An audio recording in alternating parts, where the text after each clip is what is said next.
Dear learners, আসসালামু আলাইকুম। স্বাগত জানাচ্ছি আজকের আবার নতুন লেকচারে। আজকে আমরা গুরুত্বপূর্ণ একটা বিষয় নিয়ে কথা বলবো, সেটা হচ্ছে নো ভার্বের ক্ষেত্রে আসলে কোন রাইট ফর্ম অফ ভার্বটা বসে। ওকে ভিউয়ার্স, একটা জিনিস লক্ষ্য করুন, আমরা যখন বলি I want, okay I want to play, I want to play, অর্থাৎ এই ওয়ান্ট ভার্বের পরে আমি সরাসরি ইনফিনিটিভ বসাতে পেরেছি। আই ওয়ান্ট টু প্লে, আমি খেলতে চাই। তাহলে এই ওয়ান্ট ভার্বের পরে সরাসরি ইনফিনিটিভ বসে গেছে, ঠিক না? কিন্তু দেখেন, আমি বলতে পারবো না যে আপনার আই নো টু প্লে, এই কথাটা বলা যায় না। আই ওয়ান্ট টু প্লে বলা যায়, but I know to play সেটা হয় না। তখন সেক্ষেত্রে একটা হাউ নিয়ে আসতে হয়। তাহলে সেন্টেন্সটা হবে I know how to play, ঠিক না? তাহলে এই নো ভার্বের ক্ষেত্রে সরাসরি কিন্তু ইনফিনিটিভ বসে না, তার আগে একটা হাউ বসাতে হয়। এটা হচ্ছে নো ভার্বের আসলে মেইন রুলস। শুধু যে হাউ বসাতে হয় তাই না, যে কোনো ডাব্লিউএস ওয়ার্ডগুলো বসানো যায়। আমি দেখাচ্ছি কীভাবে হবে। দেখেন, তাহলে নো ভার্বের পর হাউ কিংবা ডাব্লিউএস ওয়ার্ডগুলো বসলে তারপর ইনফিনিটিভ বসাতে হয়। এই যে 2+B1 মানে এই ইনফিনিটিভ, এটাই। ওকে, তাহলে আমরা কিছু এক্সাম্পল দেখি। দেখেন যে আই নো, আমি জানি, হাউ টু প্লে, কীভাবে খেলতে হয়, আমি জানি কীভাবে খেলতে হয়। তাহলে আই নো টু প্লে হবে না। তাহলে নো ভার্বের পর সরাসরি ইনফিনিটিভ বসবে না, তার আগে একটা হাউ বসাতে হবে, একটা ডাব্লিউএস ওয়ার্ড বসাতে হবে। I know how to play, আমি জানি কিভাবে খেলতে হয়। ডু ইউ নো, তুমি কি জানো হাউ টু টাইপ, কিভাবে টাইপ করতে হয়।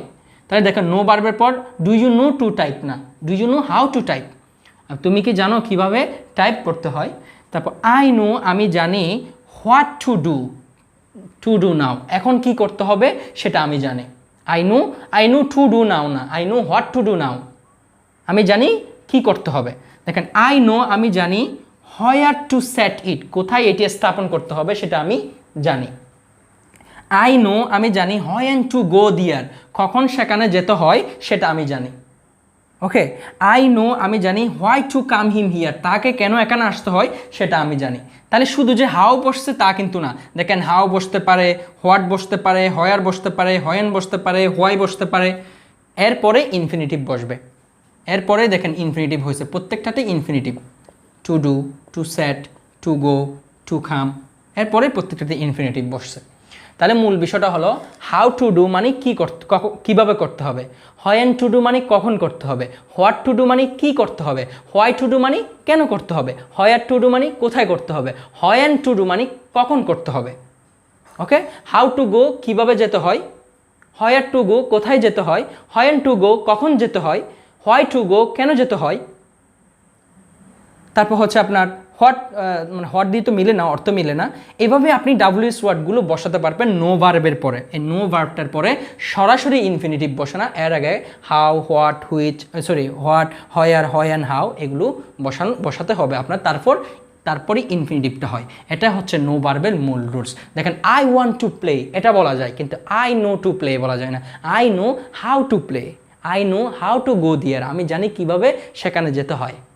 Okay, I know how to solve the problem, আমি জানি কীভাবে সমস্যা সমাধান করতে হয়।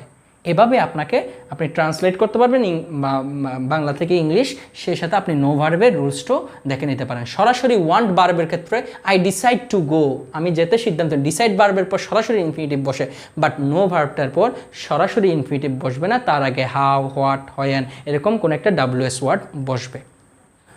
ডিয়ার লার্নার্স, আমরা এখন দেখব আপনার যদি কোনো একটা সেন্টেন্সে বি লাইকলি থাকে, তাহলে সেক্ষেত্রে ভার্বের কোন ফর্মটা হবে।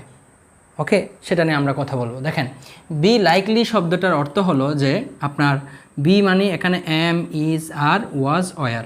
ওকে, আর লাইকলি যদি থাকে কোনো একটা সেন্টেন্সে, তাহলে এর ক্ষেত্রে 2+B1 অর্থাৎ ইনফিনিটিভ হয়, অর্থাৎ ইনফিনিটিভ হবে এর ক্ষেত্রে। যেমন দেখেন, আই এম লাইকলি, তাহলে দেখেন এই যে বি লাইকলি মানে আই এম লাইকলি, এম আছে, আই এম লাইকলি, তাহলে গোয়িং না, I am likely to go, I am likely to go there, আমার সেখানে যাওয়ার সম্ভাবনা আছে।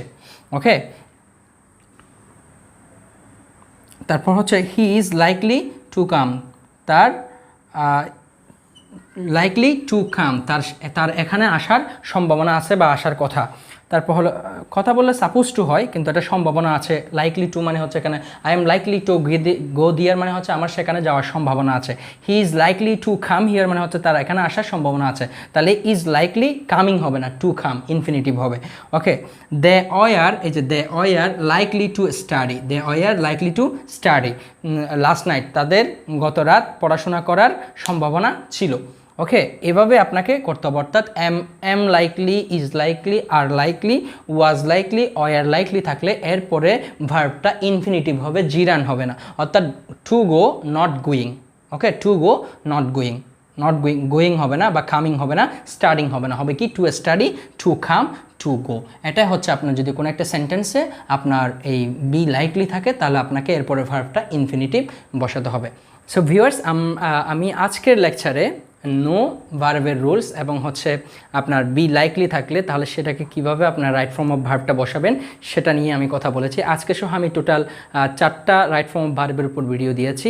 পরবর্তীতে আরও কিছু রাইট ফর্ম অফ ভার্ব নিয়ে কথা বলবো। সে সকল ভিডিও দেখার আমন্ত্রণ রইল। সে পর্যন্ত ভালো থাকুন, সুস্থ থাকুন। আল্লাহ হাফেজ, আসসালামু আলাইকুম।